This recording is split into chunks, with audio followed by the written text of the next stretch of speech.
Hey guys, today I'm here with one of the greatest internet marketers I ever met. He was a special guest on my Fórmula de Lançamento ao Vivo, my special live event on Fórmula de Lançamento. It was completely knocking off people's mind. They were completely blowing his minds. I remember after the event, the number of views of a previous interview I shot with him was out of this world. His name is Andrei Parabellum, if you don't know him. And we are here to teach you how you can find a profitable niche on the internet and starting making money on it. But before, Andrei, thank you very much for your time. Thank you. And it's a pleasure. And before, for those people that don't know you yet, could you please give a small little introduction about yourself? Well, okay. I work in Russia, specifically in Russia. I can't say I dominate Russian market, but I'm one of the big guys in Russia. My mailing list is about 460,000 people. I own a Guinness Book of Record for the largest online business seminar or business webinar ever. 98,000 people signed up and over 12,000 were present from the beginning to the end. And by the way, when the first time I heard this, I said that cannot happen. So I Google your name, Andrei Parabellum, online largest business seminar, and I saw that you actually are on the Guinness. Really, this is awesome. Well, I finished 116 books. I published 80 and change, 84, 86. 42 of them became bestseller. One of my books became Book of the Year last year. We travel extensively, and I have students all over the world. And my specialty is info marketing and info business and how to make money online, selling your knowledge, your skills, and your information. Awesome. And I think you have I'm not sure if you have this kind of a stat, but do you know how many of your students became millionaires? Do you actually? Well, yes. We calculated it in September, so it's not the latest figures, but 104 students became millionaires. Millionaires? Dollar millionaires, yes. Yes. US dollar millionaires. That's awesome. So, but I happened to be able to grab him and shot this interview because I actually wanted to grab his brain on how, one of the questions that most of the people ask me, how can I actually find a niche so I could explore how, and more importantly, how can I actually start making money with that niche? Well, okay, there are two different ways that you can approach the situation. One is to serve the market, the other one is to make the market. So let's start with the easiest one. So if the market is already there, so you pick a niche that has at least 10,000 people in it. How do you know that? You go to Google stats and you see how many people are looking for something. Oh, okay. So then you see that per month has to be at least 10,000 people looking for it. Better if it's in 40 or 80 or 100,000, but if it's in millions, you would not be able to reach them because it's too expensive. There are too many people, you will not be able to reach all of them. So you have to start with the smaller problems and the smaller niche. So that's one. Number two, it already has to have some people selling information. Already, so it has to be competition. Because it has to be if you're serving the market, if you're looking for the already formed market, has to be competition of people already paying money. Because in info marketing and info business, it's very different from, let's say, furniture market. Because if you're buying furniture, you bought one table for your kitchen, you don't need another one for at least 7 years, right? When you decide to remodel the kitchen and then buy a new one. In info marketing, it's the other way around. If you bought one product, you need to buy a second product and a third product. If you have a problem, especially if it's a man market, if your buyers are men have tendency to buy everything they see to solve one specific problem. So if they have problems with money or with women or with cars or with finance, with anything, doesn't matter what, like any problem, they tend to buy all the books on the subject, all the courses, attend all the free webinars, download everything they can find to solve this information, to solve this problem. So competition is good. In this case, competition is good. Why? Because their buyers become your buyers. Because people are already trained to pay for information. Okay. You don't have to train them from the very beginning. So that's if and then you go for holes in the market.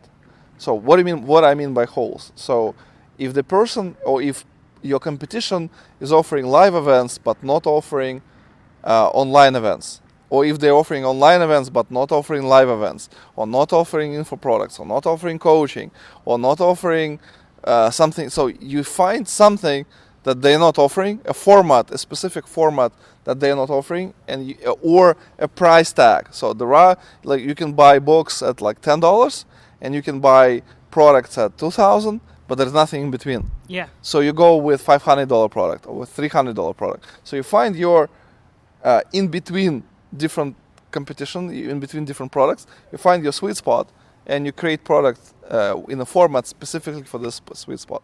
But how do you choose? I mean, how would you choose that niche? You know, I imagine there are several niches with. Well, with first of all, something that you have pain, that you have problems, or you had problem, and you had to. So you can get into a niche from three different perspectives. One is I'm the expert, I'm the best. So I've learned everything, I have results, I'm a world champion of something. So, and now time came, and I want to teach you something. So you can be a guru, you can start as a guru, and it's a different start, and it's a difficult start for many people. The mistake is if you're not an expert, or if you're just starting out, pretend to be a guru, because it looks funny. If you're just starting out, you pretend to know everything, people start asking questions, you don't know what to answer, start bullshitting around, that's it, you're done. Work, right? Yeah, it doesn't work. So the second way, which is better, is to go as I'm a student, I'm just a student, I'm like you, I have a problem, now I studied this and this and this and this and this, and that's what I found, and that's what I'm using myself, and that's what I want to share.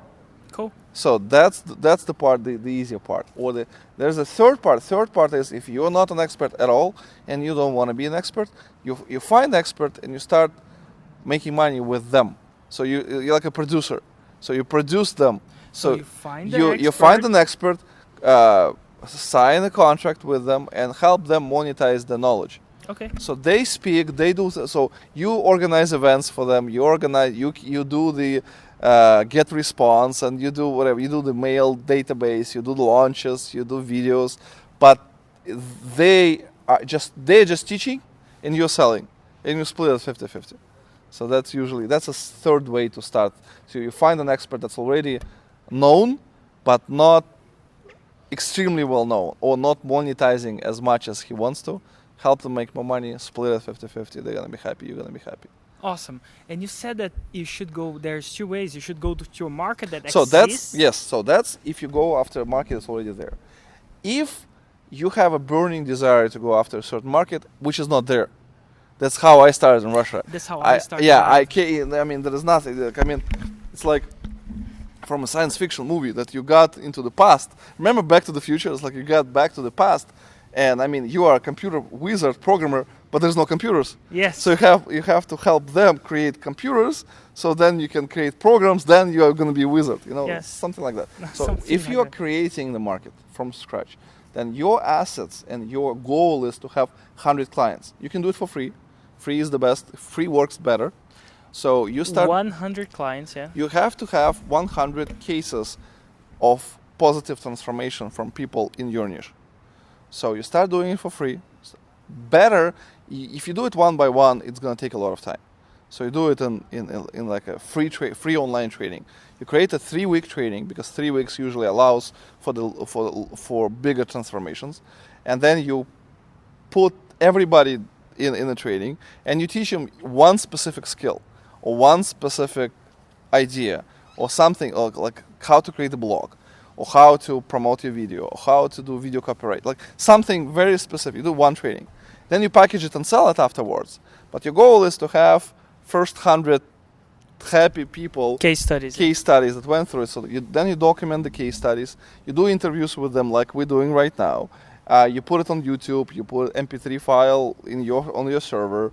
You transcribe. Have somebody transcribe it. Put it as a text, as a article on your website, on your blog, and then so you have this 100, and then you put it in a sales letter for this product. So then all of a sudden people see that, hey, 100 people went through the product, they already have results, some little results, because little results also count.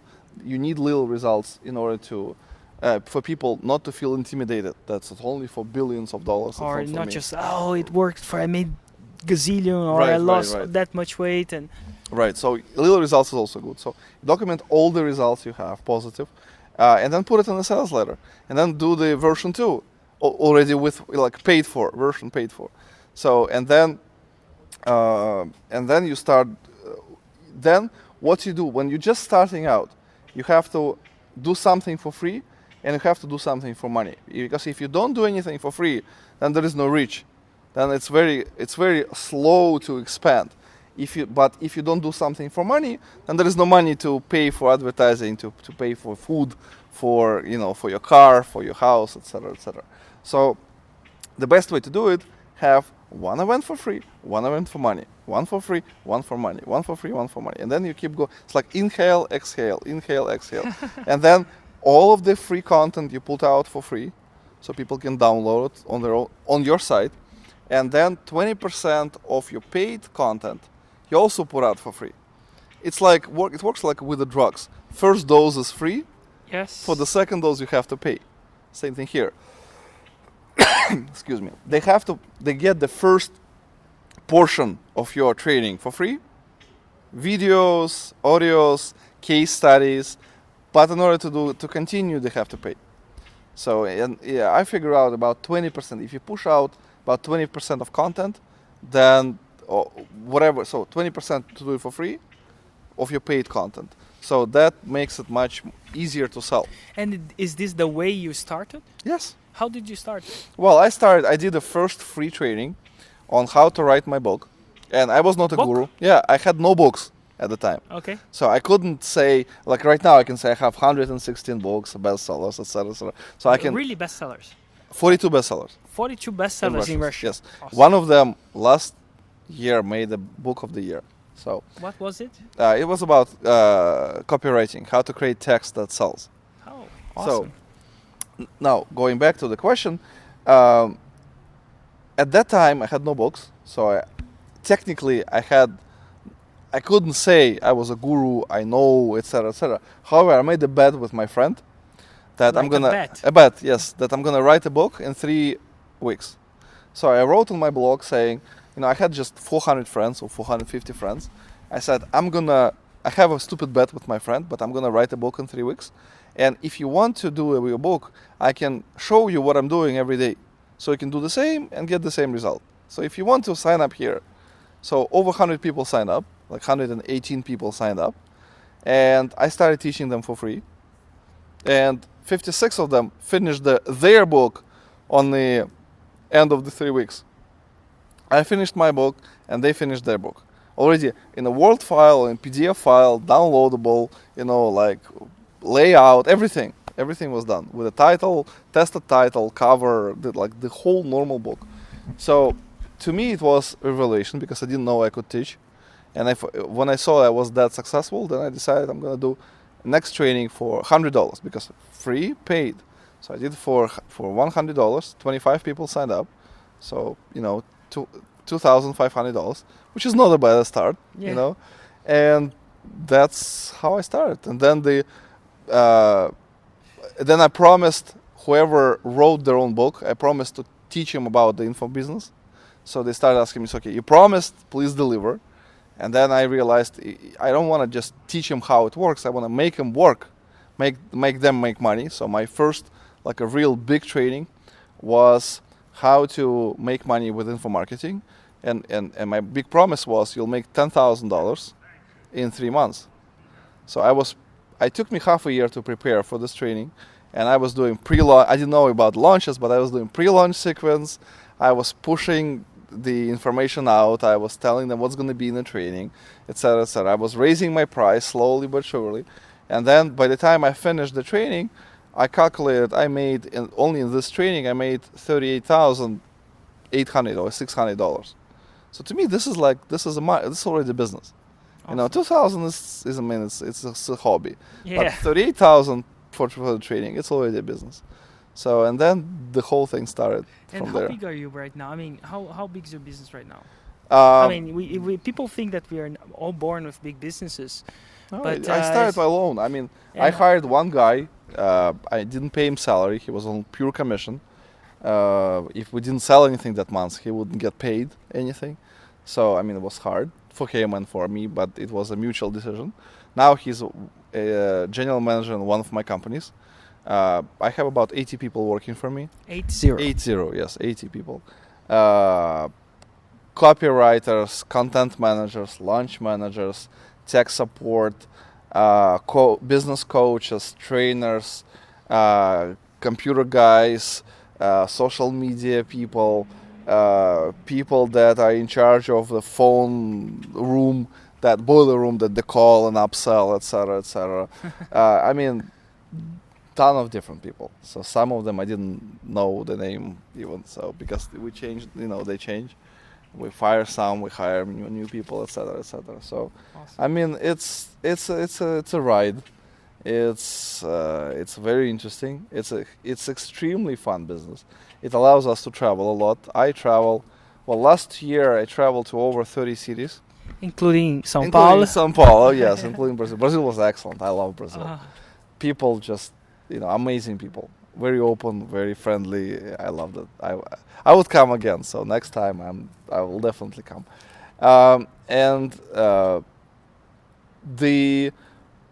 Because most of it is online, most of the business is online, you don't have to sit at one place. You can start at where you are. You don't have to be anywhere, but you start where you are. You can build up. There are 3 types of info businesses that I see. Sim. 3 types of successful info businesses. Well, one is a person can say, I just want a side business that supports my lifestyle. That's it. They usually make between $10,000 to $30,000 a month, which is a good life, which allows you to nice lifestyle. Nice life anywhere in the world. So including Moscow, Tokyo, or New York. So and they're happy. Most of them travel, so they don't want to work too much. They work like 4 hours, a day. Remember JB? He works like 15 minutes a day or 20 minutes JB, which a I day. interviewed, by the way. Right. And So it's a lifestyle business. So they make like up to $50,000 a month, and they're happy. They have a lot of free time. They travel to whatever they want. They spend time with the kids, and that's it. They're happy, and the clients are happy. So they stay small. It's still successful. I mean, it's a dream business for a lot of people. Then there are people that want to make it bigger. They want into millions. It's because 50,000 is nice, but I mean, it's not enough for us. So we want to make it bigger. So usually they end up with a team up to 10 people, between 5 and 12. So it's about the size of Jeff Walker's team. So it's about 10 people, everybody's using different tasks, and it's you don't manage it as a business. You manage it as a family. So there is a personal relationship with every person on the team. And I mean, you can make, usually it's in millions. So between 1 million a year to 3-5 millions a year. So that's a sweet spot for those types of successful businesses. And then there are people that want to make it really big. like you.